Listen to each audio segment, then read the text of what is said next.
Tulalip tribal member Jenna Losik Bowman joins us on today's Hibulb Conversations, sharing her parenthood and career journey leading to her current role as the Washington State Parks Tribal Relations Director.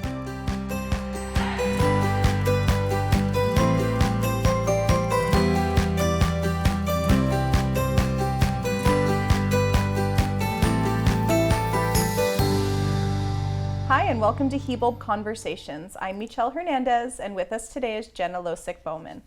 Welcome, Jenna. Good morning. So nice to see you today. Love to start by hearing about your background and upbringing. Will you tell us where you were born and raised? Sure. I actually was born in Sharon, Pennsylvania, but raised my entire life on the Tulalip Reservation. My biological father was military, so born around other family and then brought back home to live on my grandparents' property, which is right when you first come onto the Tulalip Reservation, right across Quilceda Creek. An amazing place, so many memories I will never forget because we had so many family there, a couple aunties at the time, my parents, siblings, grandparents. Will you tell us about your parents, grandparents, and siblings? So my great-great-grandparents are Agnes Cece and Wilbur Meninick. My grandmother is Grace Godell, and my mother is Cherie Ferris Godell. And my mother has 8 of us. I'm the second oldest of 8. Gosh. And we all grew up here. And how did you learn about your Native culture as a child? I think it literally was just inbred in me. I mean, we grew up on the reservation. My grandparents, I will just say that my Kaya was probably the most embracing, wonderful example that you could ever have of tradition and respect and navigating different worlds. You know, she suffered a lot of trauma and had to endure and be a great parent to her 6 children. And being raised on the property, she shared a lot of the traditional language with us. So we were always hearing words and being reminded of who we are and where we come from. And she taught us cedar weaving, she taught us fishing, she taught us all of the things that she said, you're going to need these for forever. But just as important, she taught us about education and integrating into a system that really didn't want us to integrate into. Yeah, it's amazing. She had the foresight for it all. What kind of traditions, aside from what your grandma taught you, were you brought up with?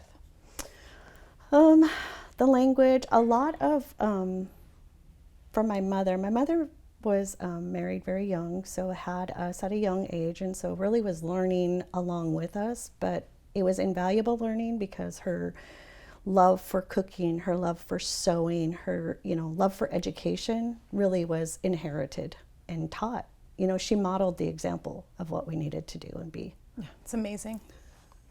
What schools did you go to?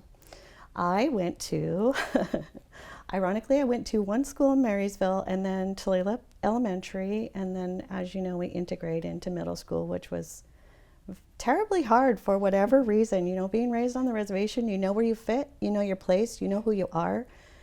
And when you leave the reservation, you're dropped into this community of all these people don't know who you are. Mm-hmm. You're always trying to feel like you need to prove who you are and where you come from to fit into a system, like I said, that really doesn't want us to fit into it. Right. So what school did you graduate from, high school? Marysville Pilchuck High School, yes. And what did you do after high school?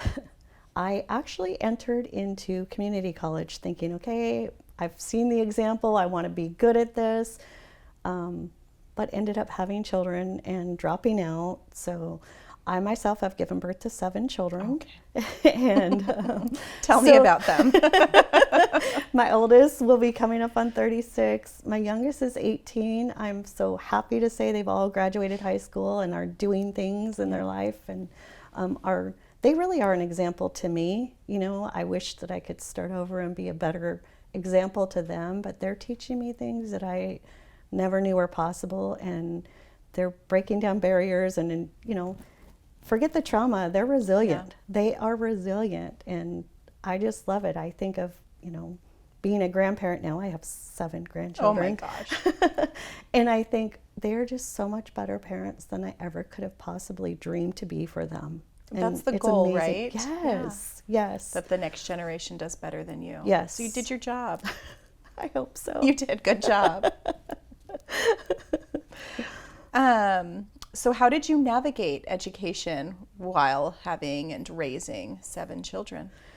It's kind of a blur. I'm not going to lie about that. There was a time when I went back to college that I had 3 children in diapers, pushing a triple stroller, walking around Evergreen State College, crying, how am I going to do this? But at the same time saying, you know what, this example was modeled to me. I'm going to model it to them. And my children loved that they got to go to school with me because they had a longhouse educational learning center for the kids to go to while I was in class for the entire weekend. That's amazing. Yeah, it was wonderful. So they got to see and hear the things I was doing. You know, we had a cultural component where I made my first button blanket. I made my first cedar cap for graduation. And my kids got to see all of those things. So it was amazing. Aside from Evergreen being so accommodating for families, how did you stay motivated? I would honestly say that the motivation is not just all of my children, but I was given a very gifted blessing in a child that had to be resuscitated upon birth. We were told that she would never walk, she would never talk. We'd be lucky if we could bring her home, you know, and her live to be a teenager. Yeah. And I remember being raised by my grandmother and watching her so many times navigating a system that suppressed her voice. Right. And she had to keep things quiet. And all I would think when I would look at my daughter is, she doesn't have a voice. And I do. I need to be louder. I need to be more empowering. I need to be able to protect and be her voice. And that's what motivated me to, first of all, I give hands up thanks to Virginia Carpenter for seeing something in me that I probably never saw in myself, but bringing me in to say, we need to have a vulnerable adult and elder protection law that respects tradition and culture and really makes sure that these people have a voice. And it was for my daughter. I mean, it was all for her. And like I said, walking around crying so many times thinking, how am I gonna do this? It was her. I would just look at her and the piercing look in her eyes of, Mom, you're amazing. When she did finally talk, I have to tell you that we were very simple things we were trying to teach her. Her name starts with an M, and she just did not want to grasp the concept. She kept asking at school, I just want Mom, you know, when she could finally talk. And one day she was shopping and she saw Wonder Woman upside down in the circle, the 2 W's, and it was upside down. And she said, that's my mom. Oh. And that's all I needed. Yeah. You know, it's all I needed to keep going and keep enduring for her because she sees me as her own Wonder Woman. Yeah. And you are. You earned both your bachelor's and your master's degrees. What are those degrees in? Criminal law and native justice. Like I said, I really wanted that component to protect our, you know, our voice, our perspective, as most people may or may not know, navigating federal systems and city, county, state systems, they don't talk to each other very well, and they don't do a great job of incorporating culture and tradition. So we might have elders or, you know, like my daughter, she'll give you everything, not thinking of herself or what it might do to herself. But that's also a traditional thing. We give away. That's our form of wealth. So how do we respect that without taking everything and making sure they're going without? So that was the importance behind it. That's beautiful. And I've heard you're working on your PhD. I am. Tell me about that. Again, it's for my daughter. I am working on the disproportionate rate of Indigenous children within the special education system. Indigenous children really have the highest rate, and sometimes it's really hard to understand if it's based on a true difference in learning, like my daughter's, where she has, you know, she learns very differently, or is it because as Indigenous people, we don't respond in the same way or the same time or the same space that dominant society's educational system expects us to? And when that happens, they take our children and say, you're a slow learner, and put them into this category. I'm sure many people know, but in Lushootseed, there isn't a word for disabled, because as Indigenous people, we didn't feel the need to call out or place a box on something that was given to us as a gift. She's teaching me lessons. It's a gift. Beautiful. Thank you so much for coming in today and sharing with us. We'll take a quick break and we'll be back with more Hibulb Conversations.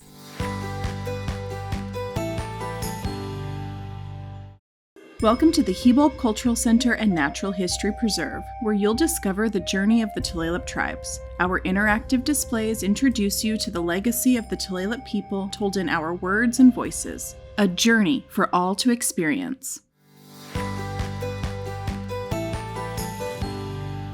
Welcome back to Hibulb Conversation. We are so glad to have Jenna Losik Bowman with us today. After college, tell us about your transition into the workforce and balancing family. Well, I would say it was kind of multi-transitional, because I did still work while going to school and raising children. But at the end, it was transitioning full-time into a workforce, I should say per se, because I'm still in school. But so you haven't made the full transition yet. I have not. So how do you find the balance? I'm thankful for family that supports, like I said, having children that honestly understand the complexities of a special needs child and where they need to step in and pick up the pieces. Being a full-time working person, keeping the house going, because I am the one keeping the house going in the workforce, it takes all of those, that traditional perspective of it takes a village. And I have my own village. So. Yeah. What was your first job after completing your first degree? With my bachelor's, because I did my associate's and bachelor's while working at Northwest Indian College. I was the assistant manager. And when I finished my bachelor's, that's when Virginia Carpenter brought me over to the Elders Program, and we created the Elder Protection Program. What drove the need to create the Elder Protection Law? I really have to honestly say Virginia Carpenter. She was in the home. She was working with the elders. She was seeing things happen. And she introduced me to Cy and said, I want you to go with him and visit the elders' homes and come back and let's talk about what's happening, what's not happening. Simultaneously, I had been integrated and trained into adult protective services within the state system to understand what they looked for when they were looking for abuse, exploitation, or neglect. And so I knew that when I was going in, she really wanted me to look at respecting the culture and tradition without integrating into a state system. How do we make this work? And when I went with Cy, it was amazing. He was an amazing leader anyways, an elder. He always shared stories with me, always told me who was who, what was what. If we walked into somebody's home, he'd say, it might look messy, but this is because this elder is always giving to the family, and then at the end of the day, they're kind of struggling to feed themselves, and they don't understand. So we want to help them understand. Or they have carpets, layer over layer, and we're continually tripping and hurting themselves. But it was because those were gifts. They wanted to make sure that someone saw that they were displaying the gifts they were giving them, but in the meantime, they were falling or tripping and harming themselves. So it was an amazing experience. It was very heart-wrenching, overwhelming. The Indigenous part of you is like, you want to take care of everybody and step in and do something. But honestly, the best tools I think we're ever given is, here's the tools that we need. How can we help you do it yourself? Once, I think for some reason, I'm very good at someone saying, I see this in you, let's initiate this, let's start this project. So then I moved over to community health, and I will just say that the former director of the health clinic was, again, someone who saw something in me that I didn't, and said, we have this idea, this concept behind everything that you keep saying is it takes a community, and we want our community to be healthy and well together. So how can we incorporate that into this role as a community health director, and that's what I did. We looked at the WIC program, we looked at methamphetamine suicide prevention program, the community health nurses, a hospital liaison, all of the different things, community health workers that touched our community but made them well at the same time. And that was the inspiration for creating that department, and it's still running and going. And so accolades to Jim for that. And what did you do after creating that? I actually went to a brief period. I went into the big world of healthcare, United Healthcare. I was their tribal relations manager, and that was a lot, but eye-opening at the same time, because it was wonderful to share how complex navigating the healthcare system off the reservation is for our tribal members. So integrating that into a system that really doesn't want us, again, to be there, and saying, like with my daughter's healthcare, do you know how hard it is with all of her special needs to have to travel to Seattle to get the care that she needs? And having the agency look at it in a different way. And then an opening came. I shouldn't say burnt out, but I was ready for new things to happen. And an opportunity from a friend arose with brand new position, Washington State Parks and Recreation. They're looking for a director who understands tribes. And I love the land, I love nature. It's completely different, but not really when you're an Indigenous person from health, because we're connected to the land. You know, that is our health, that is our well-being. And I said that in my interview, that I see the connection to having a healthy person existing within what is now Washington State Parks, who are the current stewards of our lands. So how long have you been there? I'm coming up on a year. Like I said, this role never existed, so there was a lot to it. I lots of times will cross out my title on my badge that, you know, what you is have your to wear title? Tribal Relations Director. Okay. I've crossed it out and said I'm an octopus wrangler, because, you know, when this didn't exist, I know that there was an intent for people to do the best with what they had, but they just did not have an Indigenous perspective. And I stepped into this saying, we're going to indigenize this. We are going to change that mindset of time, people, projects are linear, straightforward, well-defined, to Indigenous perspective of relations, of the ebbs and flows of what is happening within time, space, relationship to the land. It's a hard system to change. I tell people a lot that it's not necessarily that we want to dominate a system that once dominated us. We want to share the space, and we want to be heard. Yeah. Are there any other Indigenous folks within your organization? Not within the organization, but within state agencies. This is an amazing space to be in. We just met at AT&I, and we overflowed a conference room of Indigenous representatives within the state agency. And I just think that is so powerful, that, you know, what was once considered as a traitor role, like you're going to work for the enemy, you're a traitor, is now seen as we're changing systems. We have a voice, let's use it. We can't change a system that we aren't part of or don't understand. Right. And what projects are you working on? Oh, so many projects. I would say there's probably 3 big projects, but the biggest project that escalated our roles within the state agency is the conversation around what does meaningful, intentional consultation look like. And for most state agencies, prior to having someone who is Indigenous, that was, here's what we think, here's what we want to do. It was not active participation. It was not meaningful. It was not two-way. So changing that, and then waiting for the tribes to say, this is how this works for us, and this is the process we want to have going forward. Can you give me an example of a program that you're currently working on with tribes? A great program and example is the Tribal Discover Pass.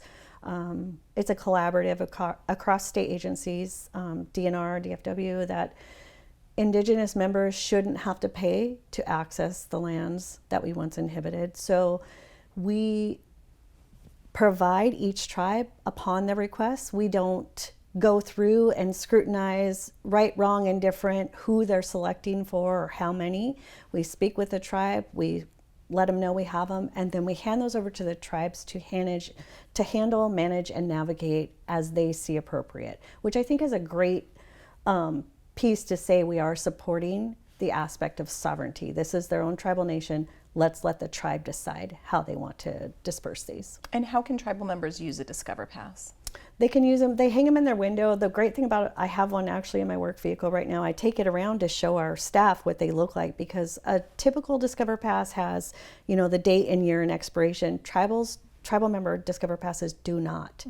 And it does very faintly designate us as tribal members. And one of the reasons it's more faint is we didn't want to cause contention or problems for our tribal members who are out accessing the lands, because that has been a problem. As we know, we live in a society that's full of, hurt and racism, that we don't want to subject tribal members to more of that. So where do you get access to with a Discover Pass? So with Tulalip, I got mine through the Natural Resources Program. And if you have a Discover Pass, where do you get to go? To all of the parks that's, Okay. There's a lot of state, city, county, and parks that say you have to have a Discover Pass to access, and that pass will incorporate all of those spaces. That's amazing. How are relationships being forged with tribes? They're slow. The first thing I did when I took on this role is I stepped forward to our very first ever female parks director, which is amazing, matriarchs. But I said, we need to do this in a respectful, traditional way. I need to go to the tribes and introduce myself. And in the words of Micaiah, I have 2 ears and 1 mouth. I need to listen without speaking and hear what they have to say before I do anything else. Before we even begin putting anything on paper, I need to hear what they want to say. How's that going? It's slow, Yeah. I'm not going to lie, but I do think it is going well. I'm not the only one doing this. There are many Indigenous voices out there that are also creating these new moccasin trails, as I call them, and I'm learning from them. I'm taking what works well for us as we sit in a different position as stewards of the land. We need to learn from the original stewards and remember our role in that. And how are you finding that balance of being an Indigenous person, a tribal member within this position? It's never ending. Yeah. One thing I told my director is I never get to take off my Indigenous hat. I am Indigenous 24/7. I can take off my Parks hat and not be Parks, but I can never not be Indigenous. And there are many times when you have to remember that I'm in this role walking 2 worlds, and it's not a personal attack against Indigenous people or Jenna as an Indigenous person. Right. And you have to navigate and tread lightly. What's similar or different about this role compared to other leadership positions you've been in? I think the huge difference is the complexity of systems and trying to get them to talk to each other. A state system, and we're talking a tribe, sovereign nation, very complex, very different. Where does one supersede the other? Where do they talk to each other? How do they navigate together? Is very, very complex. But at the same time, as Indigenous people, we kind of know that. We kind of know I'm a sovereign citizen, and I know I have a United States citizen, membership, and I have a tribal nation citizen. Yeah. What are your goals what goals do you want achieved within this unique role? I hope that I create a path forward to collaborative partnerships, stewarding the lands together, and if nothing else, I've created a space better than I left it for the person who's going to step into my role. Yeah. Do you see possibilities for more Indigenous jobs at state parks? I do. At AT&I, it was interesting to listen to all of the other, Indigenous state representatives talk about the original intent behind the legislation that pushed for our roles to happen wasn't so that one person, one Indigenous person, could hold all this work and do it all. It was so we could create a space and open the opportunity for other Indigenous people. And I do truly hope that happens, from outreach to community engagement to even region stewards. How might you advise our Native youth aspiring to hold leadership positions? I would remind them constantly that those words that I spoke of us being traitors to a system that once dominated us is no longer true. We create our own space in this environment, and we can't change a system that we don't understand. That does not mean that we have to assimilate into this system. That means that we find a way to not sit at the table that they invite us to, but to tell them what table we want to sit at and what food we want to eat collectively. Yeah, absolutely. Who has been most instrumental in helping you find your voice? I would say my grandmother and my mother. They were both strong matriarch women that didn't take a loud, dominating voice, but a strong, controlled voice that could move mountains with how amazingly powerful they were. As you sit and reflect on your dynamic experiences, how does culture, heritage, and tradition intersect?